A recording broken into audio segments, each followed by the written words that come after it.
orientation. May we call on the head of the Public Affairs Unit, Mr. Mona Cova, to discuss about the PhilHealth Consulta. Thank you. Thank you, Janine. So, this is the last leg. No? We're approaching the last leg of our activity.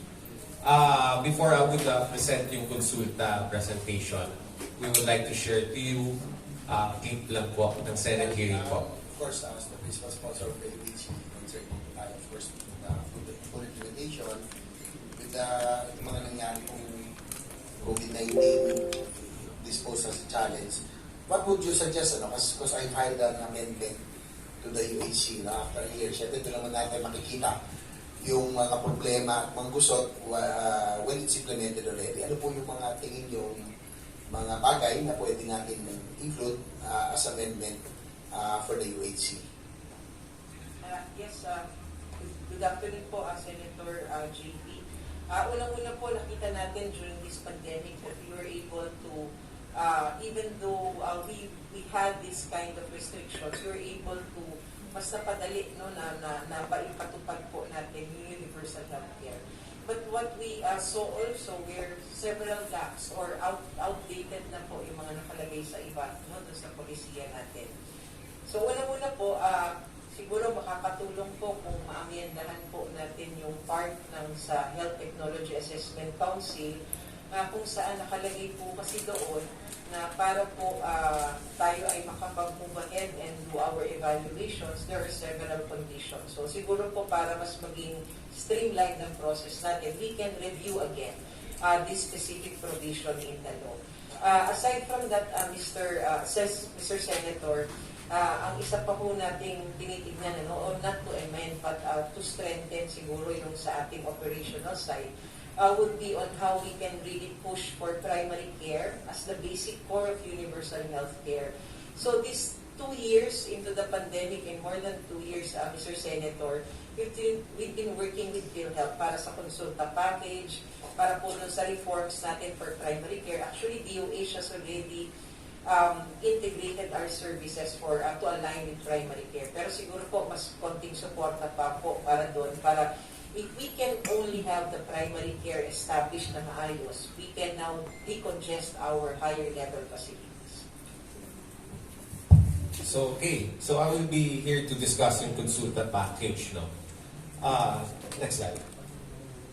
So, under the universal healthcare, it was specifically mentioned there that every Filipino shall be granted immediate eligibility and access to promotive, preventive, curative, rehabilitative, palliative. So in the curative, it was explained kanina ni Mr. Erickson Bersamina. So yung po yung ating inpatient benefits and yung ating outpatient benefits. So in order to address po yung preventive and yung promotive, dito po papasok yung consulta package. So ano po yung consulta package?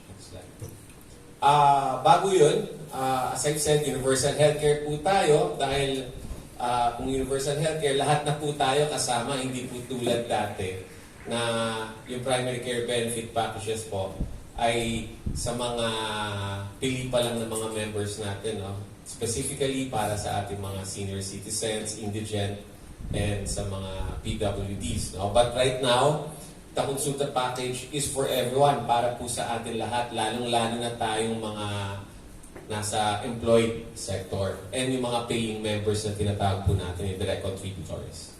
So the 3 major benefits po ng ating konsulta, number 1 is services, number 2, laboratory tests, number 3, yung drugs and medicines. So let's go sa services.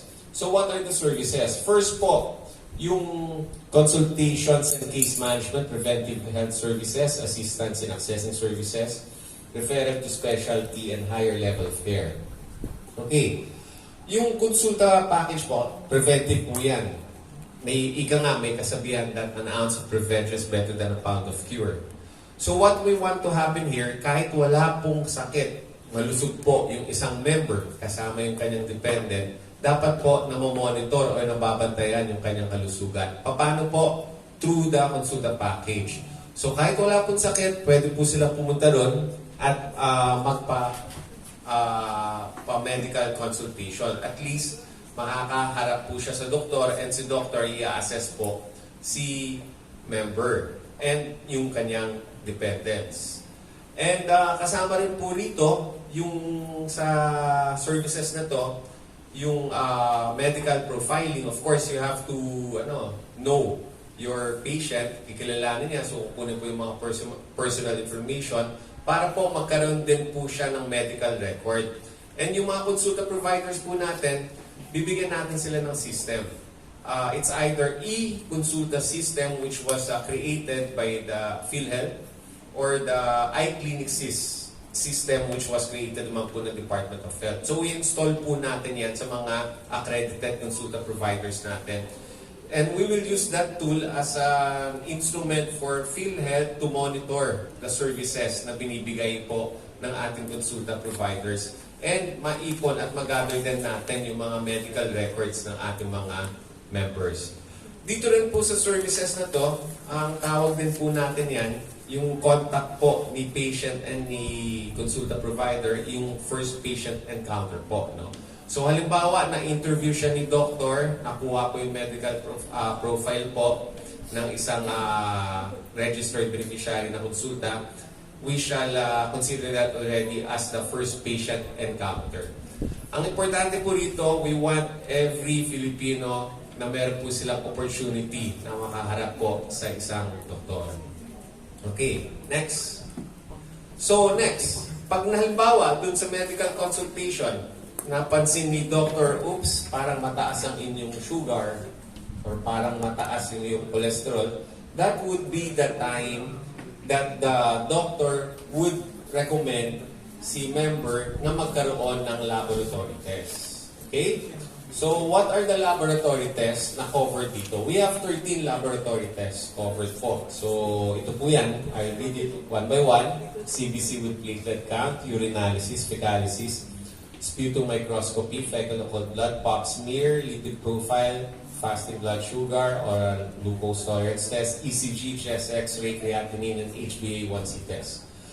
Ang konsulta program is a risk-based program. It does not mean that every time that a member would go to the konsulta provider, ay makaka-avail siya. It does not work that way. It depends po kung anong kailangan niya. That's why we have a konsulta doctor, no? Konsulta provider, tapos konsulta doctor. Kasi, for example, covered po lahat, no? Even yung mga anak covered. For example, may isang teenager, malakas po siya. No need for further test. Doon pa lang sa services, doon pa lang sa medical consultation, stop na po siya doon. At least nakita po siya ng doktor. Tapos ang importante dito, nababantayan po natin siya. Usually po, ang makikinabang talaga na dito, yung mga sickly or yung mga senior citizens natin kasi kailangan na pong yung mga maintenance po, no? Na kailangan. So, given, halimbawa again, going back to my example, nakita ngayon sa resulta ng laboratory test na mataas yung kanyang sugar or meron siyang hypertension or mataas yung kanyang cholesterol, that would be the time naman that the doctor will prescribe the medicines. So what are those medicines? Marami no? We have 27 medicines. So yung medicines, pwedeng antimicrobial tulad ng amoxiclav, fluid and electrolytes, anti-asthma tulad ng salbutamol, antipyretics tulad ng paracetamol, anti-dyslipidemia, anti-diabetic tulad ng metformin, anti-hypertensive, anti-thrombotics, and antihistamine. So these are the medicines na available din po sa ating mga konsulta providers. Again, paalala, risk-based po na program ito. So kung wala naman siyang sakit, wala siyang diabetic, wala po siyang hypertension, no need for these medicines. Okay? So yun po ang ating konsulta program. So, paano maka-avail? So, 3 steps lang. First, registration. Second, authorization. Third, yung health assessment. So, let's go to registration. Sige. Pindot na lahat. Okay. So, yung pwede pong self-registration. Kasi, we are also gearing towards to digitalization. So, gusto rin po ng PhilHealth, electronic governance po, e-government din po tayo.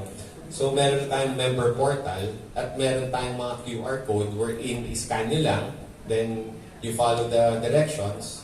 Tapos once na halimbawa may confirmatory message na kayo ay indeed member ng konsulta, take a screenshot so that you can use that as a proof na kayo po ay registered na beneficiary po sa konsulta. Next, meron din pong mga assisted registration to a facility. So sa mga employers po natin, pwedeng through the personal department, fill out lang sila ng PKRF, yung PhilHealth Consulta Registration Form. Pwede rin po humingi ng tulong sa ating mga local government units. Yung ating mga senior citizens, it would be better kung padaan po natin sa OSCA. And nandiyan din po yung ating PhilHealth, local health insurance offices. We have 13 here in NCR wherein you can go there. Then our frontliners will help you. And through our PCares, as said kanina ni Kenneth, we have registered nurses who are assigned sa mga selected tertiary hospitals natin dito sa NCR. Okay. Pwede rin po, dun sa PhilHealth Corporate Action Center natin, tatawag po kayo dun po sa hotline natin sa 0284417442 para po ma-assist kayo when it comes to registration sa konsulta. Next slide. So ito po yung itsura ng PKRF natin. So yung nasa left side, yan po yung PKRF, no? Again, dapat member na kayo ng PhilHealth kasi kakailanganin yung PhilHealth identification number ninyo bago kayo makapasok dito sa konsulta. Second, once na magre-register kayo, you have to choose which konsulta provider ang pipiliin nyo. Kasi once na nakapili na kayo at na-register na kayo, nakalaki na kayo dyan for 1 year. Yun po yung initial plan po natin, no? 1 year, nakalaki kayo. Pero later on, pag ayos na po natin yung ating system, that would be the time na portable na po yung inyong konsulta availment po, no? Which means na kahit saan kayo sa bansa, pwede na kayo. But for now, nasa baby steps pa lang po sa universal healthcare. Sabi nga kanina, progressive realization, dahan-dahan lang po. So ngayon, para maayos natin yung system, nakalaking pa lang po kayo sa isang konsulta provider. So sila po ang mag-aalaga, that konsulta provider ang mag-aalaga po sa inyo.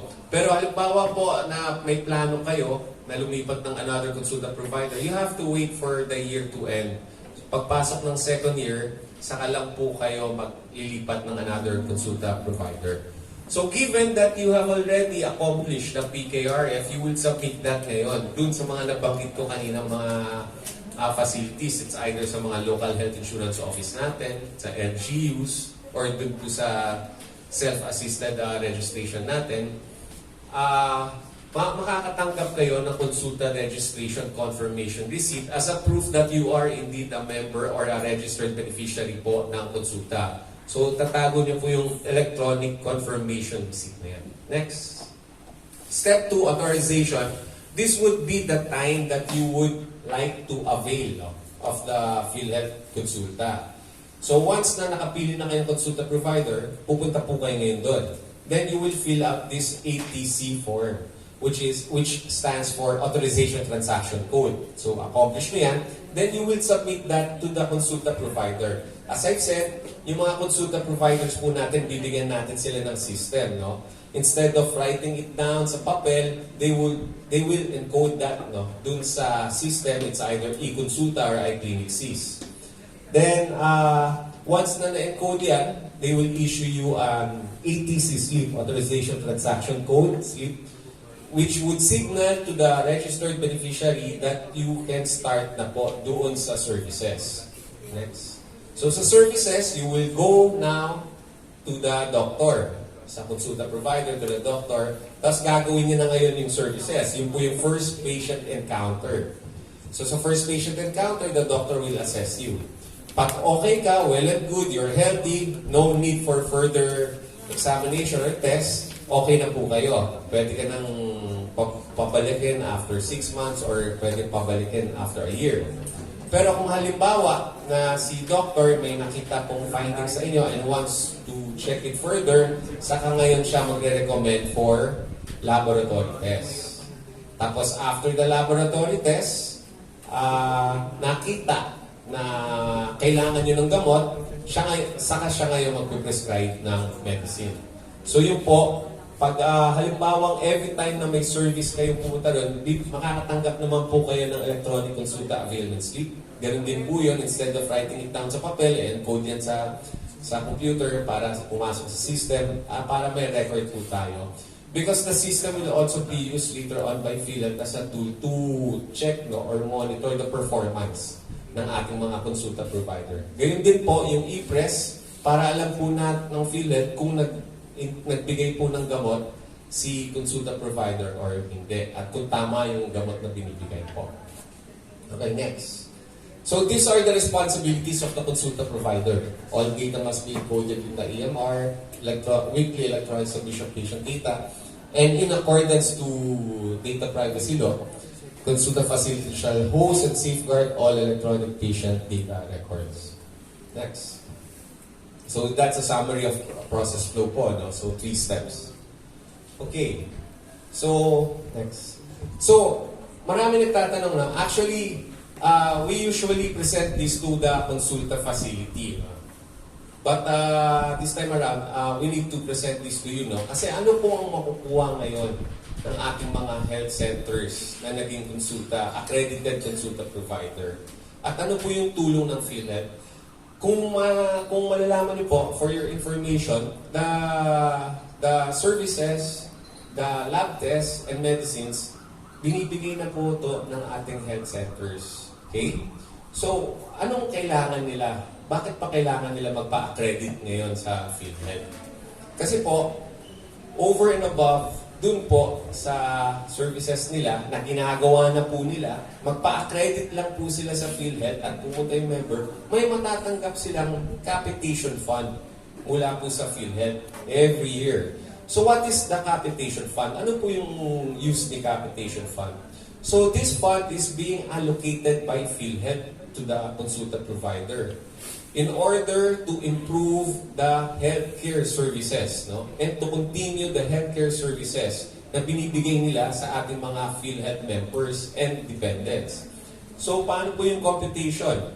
Kung makikita niyo po, if the consulta provider is a public health center, no? Naging accredited po siya, meron siyang 500 pesos per patient na pwedeng matanggap every year, no? So, ang count po is per patient, regardless if you're a member or independent, as long as you have visited the consulta provider, may potential na makakatanggap po siya ng capitation fund. Okay. It is released in 2 tranches. Yung first tranche po, 40% of the 500, that's 200. How is it computed? Yung po, it is computed based on the number of members registered. You multiply that with the first patient encounter, no, times number of remaining months. Mamaya, explain ko yan. Yung second tranche po, as I've said, di ba, meron kaming system na i-install sa consulta provider. One of its purposes is in order for us to check on the performance of the consulta provider para justified po yung pagbigay natin ng capitation fund. No? Next. Example lang. This is just an example. Each consulta provider, if they have 1 doctor, they're allowed to accommodate up to 20,000. No? That's the maximum number. So, if they have 2 doctors, they're allowed, again, up to 40,000. So, depende po, no? So, if they have 1 doctor, pwede pong magpa-register up to 20,000 members or Filipinos. So, dito po, sa example na to, look at yung first, month, no? January. So, out of the 20,000, 2,000 po ang nagpa-first patient encounter lang. So, magkano ang pwede niya makuha? So, you multiply that to the 40% of 500, that's 200. So, pwede siya makatanggap ng 400,000. That's for the first month alone, no? And as you can see, prorated po yung ating computation. So, may 12 out of 12, 11 out of 12. Kasi gusto natin every year, no? Dapat sa first month pa lang mapangalagaan na po natin. So, prorated. So, habang lumalampas yung isang buwan, nababawasan po ng 112 yung pwede pong nila makuha sa computation po natin sa capitation fund for the first tranche alone. So sa first tranche alone, kung makikita niyo po, it's around 2,377,000 ang pwede pong matanggap ng isang consulta provider. Again, the consulta fund, the capitation fund is not part of the operating budget ng isang healthcare provider. So ito ay matatawag po natin na to augment po the budget of our healthcare centers or yung mga consulta providers natin. So it's a form of assistance na binibigay natin for doing their job as being an accredited consulta provider. Second tranche po. Sa second tranche, meron tayong performance indicators. So ano po yung mga ine-expect ni PhilHealth para makuha po nila yung second tranche? Number one, gusto natin lahat ng beneficiaries na nagpa-register sa kanila ay nagkaroon ng first patient encounter. Second, gusto natin at least 50% po ng mga beneficiaries na nagpa-register sa consulta provider ay nakinabang po sa laboratory test. It does not mean that all 13 laboratory tests ay makuha. Kahit nagpa-urinalysis lang sila, that's counted already sa 50%. Number 3, at least 15% po ng ating mga beneficiaries ay nakatanggap ng antibiotic medicines. And lastly, number 4, at least 20% ng beneficiaries ay nakatanggap naman po ng maintenance medications natin. So, yun po yung ating performance indicator. Next. Tapos yung bawat performance indicator, meron siyang corresponding weight, no? Para ma-compute natin yung performance factor. So, sa number 1 performance indicator, yung corresponding weight is 30%. Number 2, performance indicator, yung utilization of laboratory services, kung na-perfect niya yung 50%, corresponding weight is 30%. Sa dispensing of medicines as to antibiotics, yung corresponding weight is 10%. And yung last po, sa NCD medications, corresponding weight is 30%. So let us say, in this example, naka 100% yung performance factor. How much ngayon yung second tranche na pwede niya matanggap? So, ang computation is the number of registered beneficiaries with first patient encounter, that's 20,000, multiply po sa 100%, no? So that's times 1, then dun po sa 60% of 500, that's 300 pesos. So, yung potential na pwede po niya matanggap as to the second tranche is 6 million. Then you add up ba yung first tranche, so the consulta provider pwede siyang tumanggap ng 8,377,000. Okay? So, that's the capitation fund. Diba? Ang PhilHealth, nandun kami sa financial coverage din po. So, ito po yung itutulong natin sa mga consulta providers natin. And you might ask, no? Parang si PhilHealth is why I'm giving out money. We would rather give this money sa mga consulta provider kaysa sa hospital. Kasi ang ibig sabihin nun, nagampanan po ng PhilHealth, ng universal healthcare, yung promotive tsaka yung preventive. Opo. Kasi pag nagbigay tayo sa hospital, that's the curative measure, curative measure. And gusto natin, malusog po lagi yung ating mga kababayan, lahat po, no? Kahit baby pa lang, pasok na po siya dyan sa konsulta. And with the experience that we had during the pandemic, we all know na kung gaano kahalaga ang kalusugan. Dapat nga, inuuna talaga natin ang kalusugan. Kasi sunod-sunod po yan. Kung may problema sa kalusugan, ano nangyari? Yung nagkaroon ng COVID, nilockdown tayo. Yung na-lockdown tayo, ano nangyari? Nawala yung social freedom natin. Hindi tayo makalabas. Tapos pag walang social freedom, hindi ka makalabas, paano ka magninegosyo? Nawala na rin po yung economic freedom. So it really starts with the health freedom. Kaya gustong-gusto talaga natin na dapat malusog tayo, manatili tayo malusog para yung social at economic freedom, sama mo na yung political freedom, hindi ka na pwede magprotesta dahil bawal lumabas So, ganun ka-importante po yung layunin po ng universal healthcare. At lahat naman po tayo, naranasan natin yung nangyari sa atin during the pandemic. And we have to do our own part para po manatiling malusog po lagi ang bayan po natin, lahat po tayo, lalo-lalo yung mga mahihirap. Kaya yung PhilHealth po, mas okay lang na tulungan po natin, palakasin po natin yung konsulta program po natin. Ito po yung dilemma natin. In NCR alone, hindi pa kasama yung other regions. We have 14 million population po natin sa National Capital Region.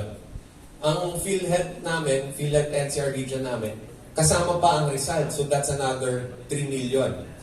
So 17 million, may calculator ka dyan? 17 million divided by 20,000. Kasi sabihin lang natin, isang konsulta provider, covered niya is 20,000. 17 million NCR. 17 million population. O 850, you see? So we need 850 consulta providers sa Pro NCR and Rizal. NCR and Rizal. Sa ngayon, nasa around 200 lang ang aming accredited na mga healthcare provider. That's for the government, no? Sa mga health centers. And kailangan po ng tulong din, no? Not only from the government but also from the private sector. That's why we are also in the process of accrediting private clinics, para maging consulta provider. Since na private sila, we have another different capitation fund for them. Mas mataas po yung capitation fund na binibigay natin. But taxable, kasi private po yun eh.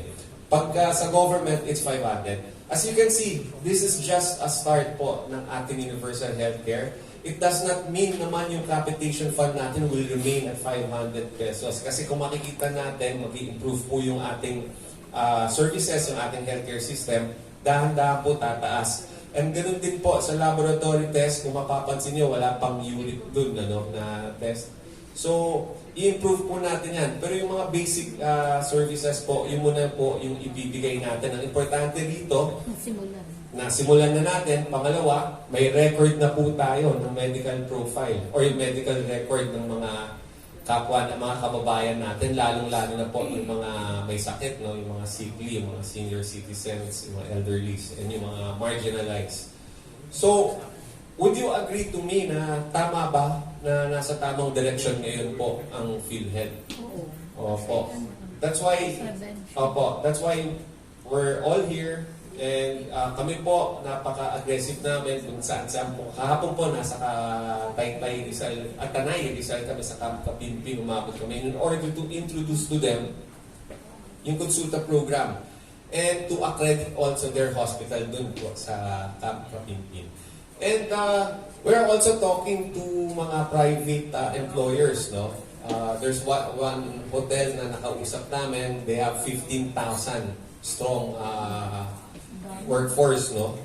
And we are also looking at the possibility that their clinic mismo ang maging consulta provider para hindi na kailangan lumabas pa ng mga empleyado nila mag-leave para magpa-check up. Doon na lang po mismo sa kanilang clinic na consulta provider, makikinabang pa po sa capitation fund yung isang consulta provider na clinic.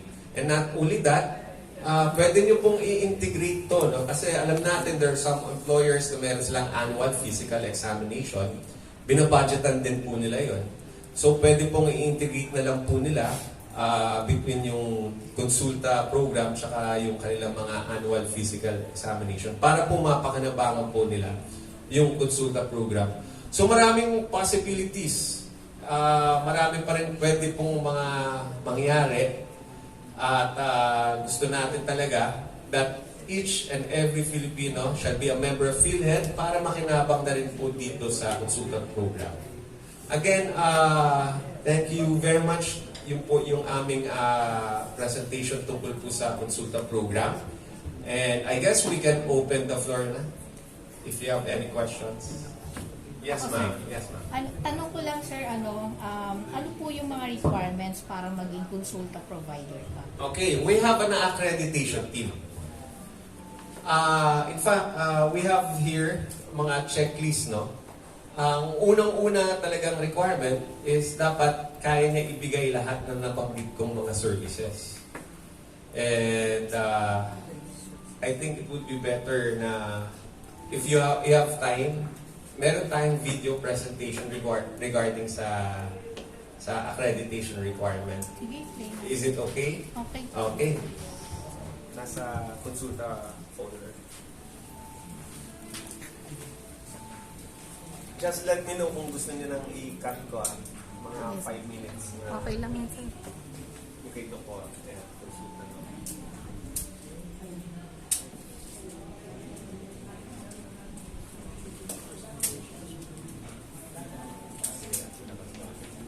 Sabi niya kanina, di ba, 200, top barangay health center.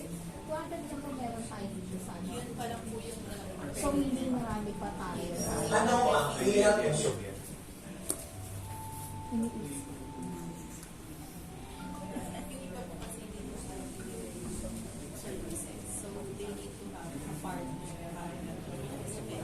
I don't know if accredited niya ang Barangay Holy Spirit.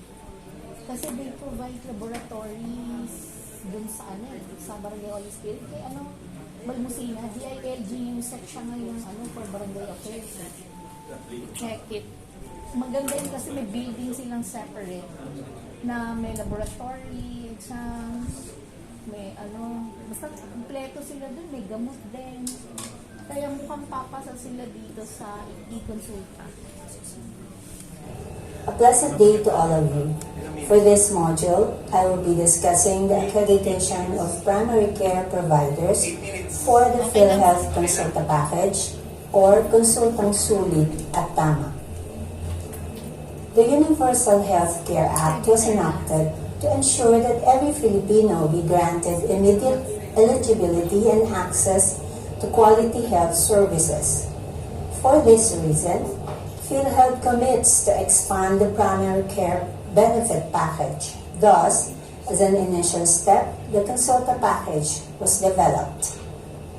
To ensure quality primary care services, PhilHealth Circular 2020-0021 defines the standards and the guidelines for accreditation of publicly owned or privately owned primary care facilities to deliver the PhilHealth's Consulta package. The accreditation standards for the PhilHealth's Consulta package covers both DOH licensed and non-licensed primary care facilities. Non-licensed primary care facilities, including those that are previously accredited for the primary care benefit and the expanded primary care benefit packages, can be accredited as long as they accede to the service, submit the required documents, and comply with the mandatory input standards of the Consulta package. On the other hand, DOH licensed primary care facilities can be accredited by PhilHealth upon submission of the required documents, including the proof of a functioning ECG machine with paper and peripherals, which are present and is not a requirement for the DOH licensing. Unlike non-licensed primary care facilities, however, they shall not be subjected to service. For services that are not available in the facility, the PhilHealth Consulta provider may establish referral, contracting, or service agreements with nearby DOH licensed laboratory, pharmacy, or X-ray facility. The provision of the ECG may also be outsourced from a licensed or a non-licensed facility, as long as the licensed provider shall sign the certificate of service delivery support. Further, health human resource complement shall be required. First, a primary care physician must be PhilHealth accredited. He or she should be accredited as a provider for the Consulta package only. Second, the health human resource may be either employed, contracted, or detailed. Third, all workers in the facility shall be registered PhilHealth members. And fourth, certain remedies or actions are to be taken when the required personnel can no longer deliver or is no longer authorized to deliver the service within the validity of accreditation of the facility, when the health facility closes, and when the accreditation of the health facility is suspended or not renewed. In such cases, the eligible beneficiary shall be transferred to a nearby PhilHealth accredited provider, and such transfer shall be facilitated by the referring provider. Within 1 month from accreditation, the consulta provider should have a fully functional signage that is compliant to the required specifications as provided in PhilHealth Circular Number 13, Series of 2009. It should be illuminated when the health facility is operating at night. It should be installed near the entrance of the health facility to guide clients as shown. The PhilHealth consultant provider shall also maintain a PhilHealth certified electronic information system that may be developed in-house or outsourced. The health facility shall have electronic copies of the patient's records. It shall ensure the fidelity of the information or data that has been captured. Likewise, the facility shall institute appropriate safeguards to protect this data. The accreditation process shall show the specific rules. First, the provider shall submit all required documents. Second, non-licensed facility shall completely fill out the self-assessment tool, which shall also be used by the PhilHealth when conducting the survey. Third, all providers shall submit a signed non-disclosure agreement. Furthermore, only facilities that are compliant to the standards and requirements shall be granted accreditation. And finally, during pandemics and other disasters, the PhilHealth regional offices or PROs may require consulta health facility to submit photos, videos, or other documents that will support its application as an alternative measure to the conduct of the physical survey. Once accredited, a consulta provider with a license to operate from the Department of Health as a primary care facility may be granted a maximum of 3 years accreditation, while a non-licensed consulta provider shall be granted a maximum of 1 year accreditation only. PhilHealth shall use the Healthcare Provider Performance Assessment System in monitoring accredited facilities as well as healthcare professionals. Administrative data shall be made available to PhilHealth by consulta providers when warranted. Lastly, in preparation for the accreditation, interested facilities may undergo self-assessment. It is recommended that even DOH licensed primary care facilities undertake the self-assessment. If the facility is compliant, it may proceed to the next step by submitting all requirements to the PhilHealth office or the local health insurance office in the region. PhilHealth shall then evaluate the application for the completeness and authenticity of documents. If warranted, a facility survey will be conducted. The facility will be provided with feedback on the findings during the survey, be it physical or virtual. A post-survey report shall be prepared, which shall be an input to the agenda for the accreditation subcommittee deliberation. This committee in the PhilHealth Regional Office deliberates on all applications for accreditation that were submitted. The decision of the committee is recommendatory to the RVP or VP as applicable, who gives the final decision on the application. The Pro shall issue a written notice on the decision on the application. The Pro may conduct additional orientation when warranted. This ends my presentation and accreditation of healthcare providers for the PhilHealth Consulta package. Thank you and mabuhay.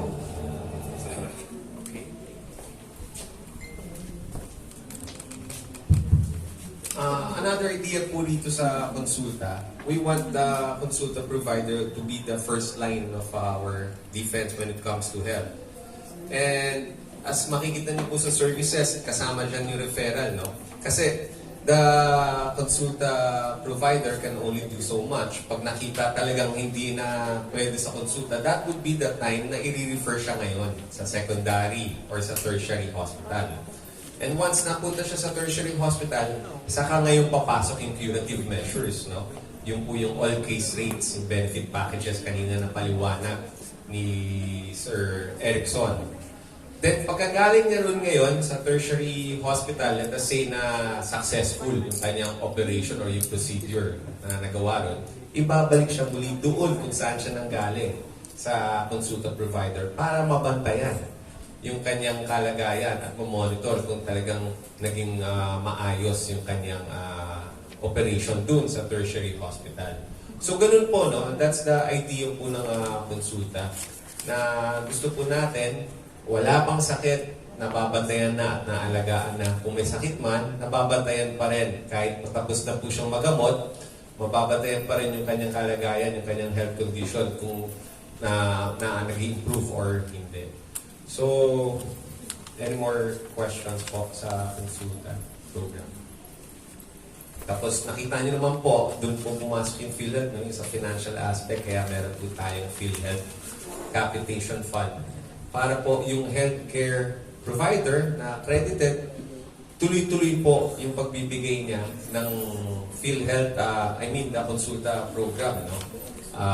Meron po siyang fund na nag-augment sa kanyang budget, which is the PhilHealth Capitation Fund. So, kung kulang siya sa mga equipment, kung kailangan niya i-renovate yung kanyang healthcare facility, or kung kulang siya ng mga pag-procure ng kanyang mga medicines, pwedeng gamitin yung PhilHealth Capitation Fund as long as in accordance po yan sa policy po and in line po sa konsulta program. Hindi niya po pwedeng gamitin sa other projects, no? Kung mga, halimbawa, basta hindi po siya align sa konsulta program, hindi po pwedeng gamitin yung PhilHealth Capitation Fund. So, ilan po ba ang health centers ngayon? May idea po tayo. Sa NCR alone? Sa NCR alone? Kasi sabi niyo kanina 200 lang ang accredited. Opo, na sa mga NCR. centers. Sa NCR yun. Sa NCR. Kasi meron tayong mga accredited na po sa Region 5 sa Bicol. And sa kasama other na, places. sa NCR lang po Sa yung NCR 200. lang po yun, yung 200 na yun. So, meaning marami pa po. Opo, yun nga po. Let's say lang, 14 million lang. 700 po yun. Ang kailangan natin na konsulta providers. Dapat pala makakausap niyo si USEC, DILG USEC Balmusina. Yes, we are doing our coordination with the proper agencies. Kausap na po namin si DOH po, Regional Director, si Director Aleli.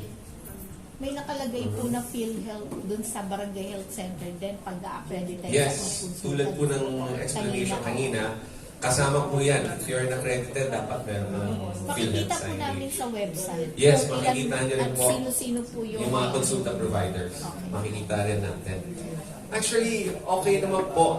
Yung dun po sa indigents, no, kasi yung mga indirect contributors, total na sa amin na yung listahan. We coordinate with the local government units.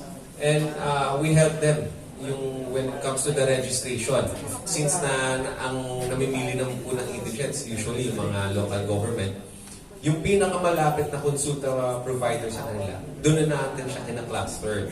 Pero we need more push po doon sa direct contributors. Yung mga paying members natin. Kasi we hope sana maniwala, they will believe po doon sa konsulta program. Supportahan po sana nila yung konsulta program. Kasi we all know naman, if you have the option naman to go to a better clinic because you have the fund to pay nga, you would go there. Pero why don't we try this konsulta program para tumakbo rin po at pasuportahan din natin yung mga konsulta providers na accredited ng PhilHealth. May mga private hospitals po ba na Private clinics, private clinics lang. clinics in process pa lang po yung kanilang mga accreditation requirements. Kasi nakipag-usap na rin kami talaga sa private clinics kasi kulang yung ating mga health centers para ma-cover yung population natin dito sa National Capital Region. Sa Manila po, actually, yung Pasig City po, sila po yung unang-una na sumuporta sa atin dito sa konsulta. Mabilis po sila, year 2021 pa lang, meron na po silang mga accredited na konsulta provider. Kasi nakita naman po talaga nila yung rationale at saka yung kagandahan po ng program po ng konsulta program. Quezon City po, in process rin yung mga accreditations natin dito ng kanilang mga health centers, and they have super health centers that can provide yung mga konsulta. Like Barangay Spirit. Yes, dun po sa May sarili silang building doon eh. Marikina City is also supportive sa konsulta. So far, the local government units are concerned. They saw the idea naman po dito sa universal healthcare, and as mandated by law, kailangan na rin eh. Opo, kasi papasok tayo sa healthcare provider network. Ang kailangan po natin ng push sa private sector and even the mga members natin na nasa direct contributors na sana magpa-register na rin sila sa konsulta program po natin. So that answers the questions kanina about the konsulta na nabasa ko lahat yun. So, yung tungkol sa konsulta. And that's for free on our part. As a member ka, maka-avail ka ng konsulta. Actually, kumbaga parang mas sigurado pa nga si clinic or si barangay kasi additional fund nila to eh. Diba? Additional. Kailangan lang talaga ma-comply nila yung mga requirements na nabanggit ko. That's why it's very important na meron sila yung e-consulta system or the iClinic SIS. Kasi yun po yung basis ni PhilHealth eh. Yung bang e-consulta sir na system ninyo, is it tawag dito, ang DOST po ba, PCHRD ang nito? Not familiar with that. So parang narinig ko sa DOST. Yung iClinic SIS sa DOH naman po nang galing yan. So, yun po yung system. Pero we are also entertaining yung mga third party na healthcare provider. Kasi baka mas maganda pa rin po yung kanilang technology. Why not? As long as it is for the good po ng ating healthcare system. Na-accept din po natin. Pero as of now, yung libre po is e-consulta system and iClinic is coming from the DOH. Thank you. Okay. Dami ako So, natutunan. tignan po yung weather, gumanda na naman. Mag-aangkas pa na malakas. So, that's a signal. Ha? So, yun. Meron pa, bago tayo magpakala. Hindi, last na lang po to. Last na lang. Kung may questions pa kayo, we will just stay here pa. Pwede niyo po kami nalapitan. And kung meron pang gusto magpa-orient, tandaan po natin that yung orientation natin dito sa NCR, it's for free. Pwede niyo po kami tawagan, pwede through virtual. Mas maganda rin, we prefer ng virtual kasi pag virtual, mas nakakarami kami ma-orient. Instead of traveling, nakakaubos din ng oras because of the traffic. So, okay kami sa virtual na conference or virtual orientation. Okay. So, thank you very much. I will pass the mic to Jessica and Janine.